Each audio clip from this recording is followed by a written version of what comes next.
Hello दोस्तों, आज हम चौथा जो काव्य है कर्ण का जीवन दर्शन, उनके कवि हैं रामधारी दिनकर। दिनकर उनका उपनाम है, तखल्लुश है। और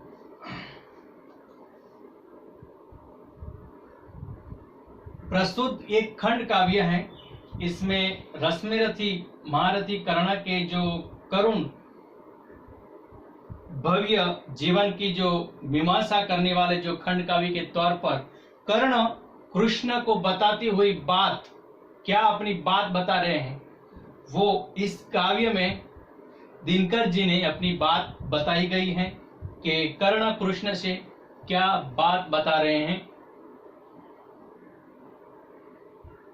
अन्यायों का सहायक कर्ण रहकर कर्ण जन्मदाता महान दाता पर पुरुषार्थ जन्म महानता की विजय प्राप्त करना चाहता है। और वो हमेशा अपनी जो बात है कि मैं अपने दोस्त मित्र दुर्योधन के साथ में रहना चाहता हूं, ये अपनी कथनी बात जो बता रहे हैं कृष्ण को। जब कृष्ण कर्ण से समझाने के लिए, बताने के लिए वहां पर आते हैं तब। तो दोस्तों, आप अपनी किताब में ध्यान दें। मैं काव्य कर्ण का जीवन दर्शन जो है मैं आपको समझा रहा हूं, बता रहा हूं। वैभव विलास की चाह नहीं, अपनी कोई परवाह नहीं। वैभव, वैभव यानी धन दौलत। विलास, विलास यानी सुखोपभोग। यानी श्री कृष्ण से कर्ण कहते हैं कि धन दौलत और सांसारिकता सुख में भोगना या भोगने की मेरी इच्छा नहीं है। बस यही चाहता हूं केशव, केशव यानी कृष्ण, दान की देव सरिता निर्मल। सरिता नदी, निर्मल, निर्मल का अर्थ है पवित्र, शुद्ध। यानी वह अपनी जीवनी की परवाह मैं करता नहीं हूं, मैं फिक्र करता नहीं हूं। और मैं यही चाहता हूं कि मेरे हाथ से दान बहता रहे। सरिता नदी की जिस तरह से प्रवाह से हमेशा दान की तरह हमेशा वैसा निर्मल, पवित्र, शुद्ध बहती रहे। करतल से झुलती रहे सदा, करतल यानी हथेली। और मेरे हाथों से बस हमेशा जलती रहे सदा, हमेशा जो दान की सदा हमेशा के लिए बहती रहे। निर्धन, निर्धन का भरती रहे सदा। निर्धन का अर्थ है धन रहित, कंगाल या दरिद्र। यानी और नीचे होकर वो मेरा सुखी बताती है और हमेशा निर्मल की तरह मैं हमेशा अपना दान करता रहूं, यही मेरी इच्छा है। तुष्ट है राज्य क्या है केशव, पाता क्या नर कर प्राप्त विभाव। यानी हे केशव यानी कृष्ण, जिस राज्य का आप मुझे प्रलोभन दे रहे हो, मुझे बता रहे, समझा रहे हैं, वह तो बहुत तुष्ट है, बहुत ही हीन है, निम्न है। चिंता प्रभुत अत्यल्प, अत्यल्प, अत्यल्प, अत्यल्प का अर्थ है बहुत थोड़ा, कुछ। चाकाचिक्य, चाकाचिक्य का अर्थ है, चाकाचिक्य का अर्थ है चमक, चमका चौध। यानी नर कर प्राप्त विभव। यानी वो कहते हैं कि हे केशव, कि मुझे ऐसी लालच प्रलोभन मुझे मत दीजिए। और वैभव पाकर मनुष्य को क्या मिलता है, वैभव पाकर मनुष्य को क्या मिलता है, उससे ढेर लगा दो, सारी चिंताएं खत्म हो जाती हैं। और समकालीन हमेशा यही हंसी खुशी मिलती है, बस उसके सिवा कुछ भी मिलता नहीं है।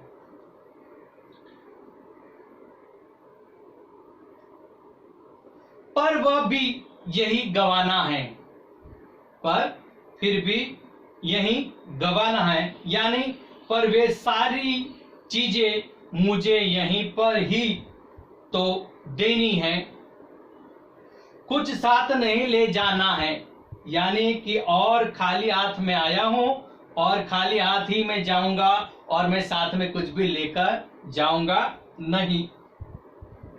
मुझसे मनुष्य जो होते हैं कंचन का भार न ढोते हैं। कंचन यानी सोना, यानी कर्ण कृष्ण से कहते हुए कहते हैं कि हे कृष्ण, उसके जैसे मनुष्य हमेशा सोना का जो भार नहीं ढोते हैं। पाते हैं धन बिखराने को, लाते हैं रतन लुटाने को, यानी कि हे कृष्ण, वे लोगों के यानी कि लोगों ने हमेशा बांटने के लिए ही है, धन की प्राप्ति करते हैं, लेकिन वह मूल्य वस्तु ये लोगों में बांट देने के लिए ही है, अपने पास रखने के लिए नहीं है। और मैं हमेशा लोगों को बांटने के लिए है, मैं संग्रहित नहीं रखता, मैं अपने पास लोगों को बांटने के लिए हमेशा तत्पर रहता हूं।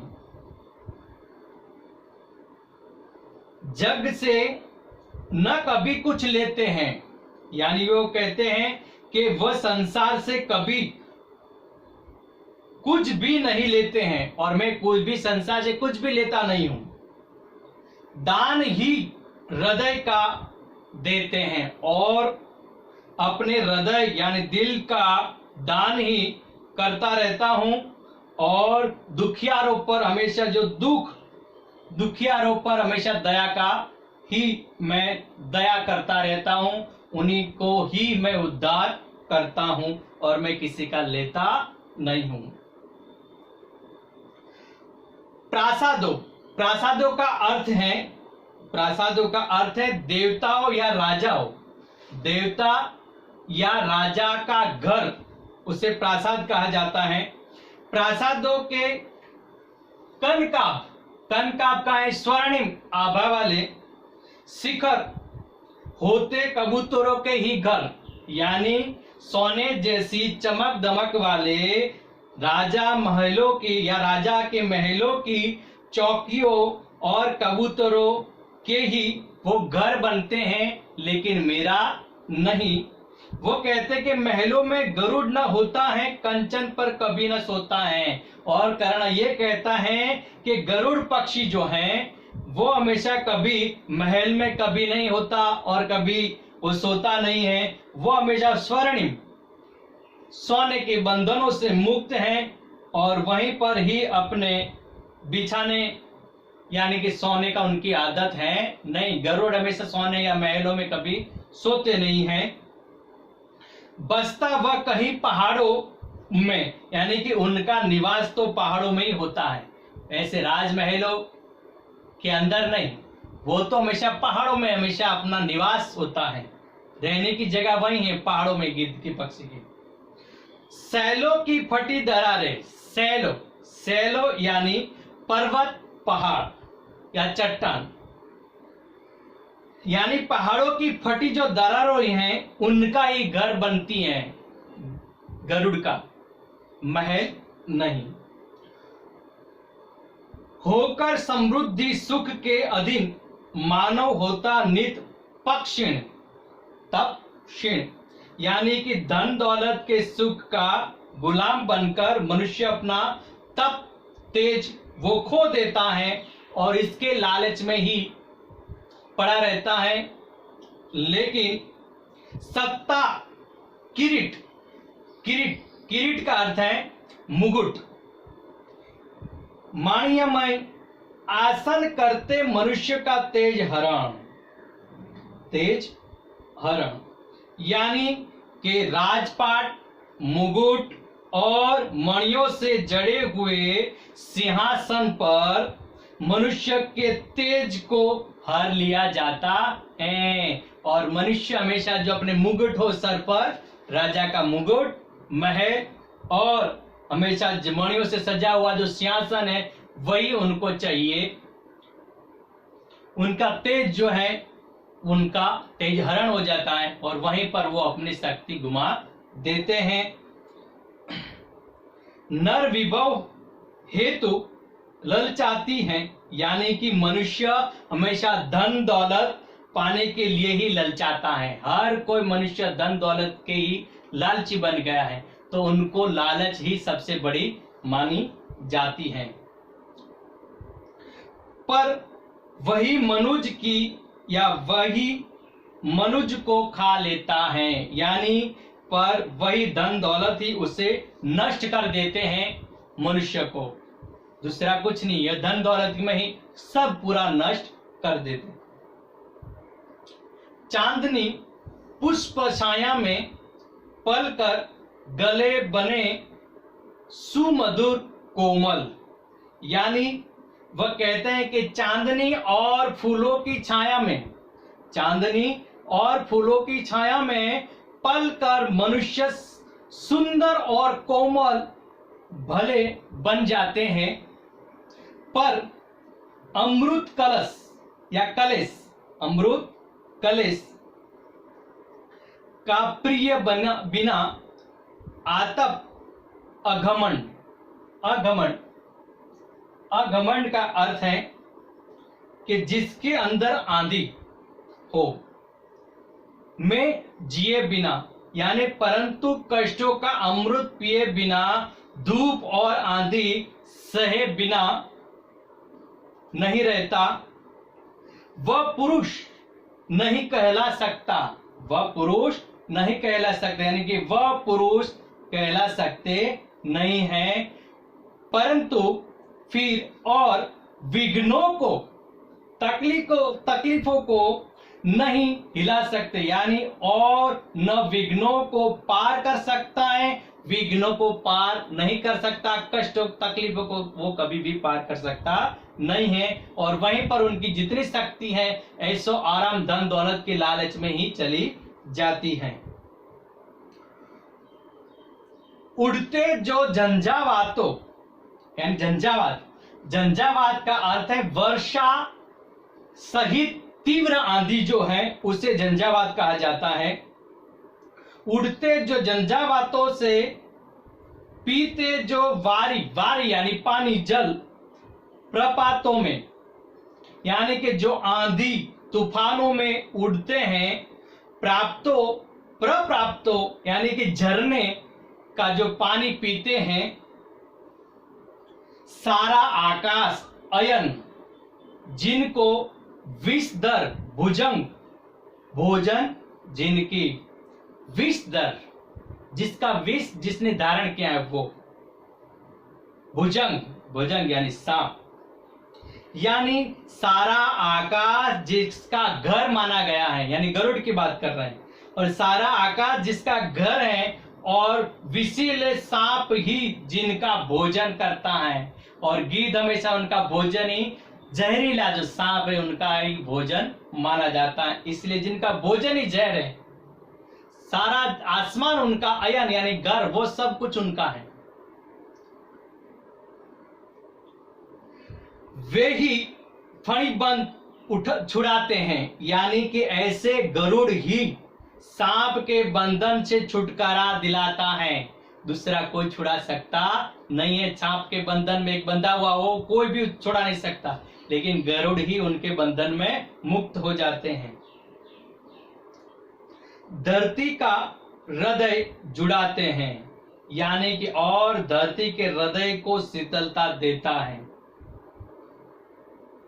मैं गरुड़, यानी कर्ण ही खुद कहता है कि मैं गरुड़ का, गरुड़ की समान हूं, मैं गरुड़ कृष्ण, मैं पक्षीराज, सिर पर न चाहिए मुझे ताज, सिर पर मुझे नहीं चाहिए ताज, यानी वो कहते हे कृष्ण, कर्ण बोलता है कृष्ण मैं ऐसा ही गरुड़ पक्षी हूं, मुझे अपने सिर पर मुकुट नहीं चाहिए जो आप बता रहे हो कृष्णा कि मैं अपने सिर पर मुकुट लगाऊं, लेकिन मैं ऐसा नहीं हूं कि मैं अपने सिर पर मुकुट नहीं चाहिए मुझे। दुर्योधन पर है विपद, दुर्योधन पर है विपद। विपद का मतलब है आपत्ति, संकट, मुसीबत, तकलीफ, घोर, सकता ना किसी विष उसे छोड़। यानी कि इस समय दुर्योधन, दुर्योधन का मित्र है, उनकी जो सहायता थी, उनकी मददगार बने थे, उनके साथ रहा है। तो इस समय दुर्योधन भयंकर विपत्ति में फंसा हुआ है, मैं किसी भी तरह उसे छोड़ नहीं सकता, और मेरा दोस्त है, मेरा मित्र है, लेकिन उनको छोड़ूंगा नहीं। रणखेत, रणखेत, पाटना, पाटने का अर्थ है ढेर लगा देना, पाटना यानी ढेर लगा देना। रणखेत पाटना है मुझको, और मुझे युद्ध क्षेत्र में उतरना है, और मैं युद्ध के अंदर उतरूंगा जरूर, लेकिन मेरे दोस्त जो दुर्योधन है उनकी तरफ से मैं युद्ध रण खेत में उतरूंगा, यानी कि युद्ध क्षेत्र में अवश्य मैं आऊंगा, लड़ूंगा। अहिपास, अहिपास का अर्थ है सांप का बंधन या फणिबंध। काटना है मुझको, यानी और दुर्योधन के नागापास को काटना है मुझे, उनके ही दल में रहकर मैं अपना दम छोड़ दूं तो भी मुझे तत्पर है, अच्छा है, लेकिन मैं अपनी लालच में अपने सिर पर मुकुट लगाना चाहता नहीं हूं। तो दोस्तों यहाँ पर जो है चौथा जो पद है कर्ण का जीवन दर्शन, जो कर्ण अपनी बात कृष्ण को बताता है। तो यहाँ पर इस पूरा काव्य मैंने आपके समक्ष प्रस्तुत किया, तो मैं यहाँ पर अपनी बात समाप्त करता हूँ।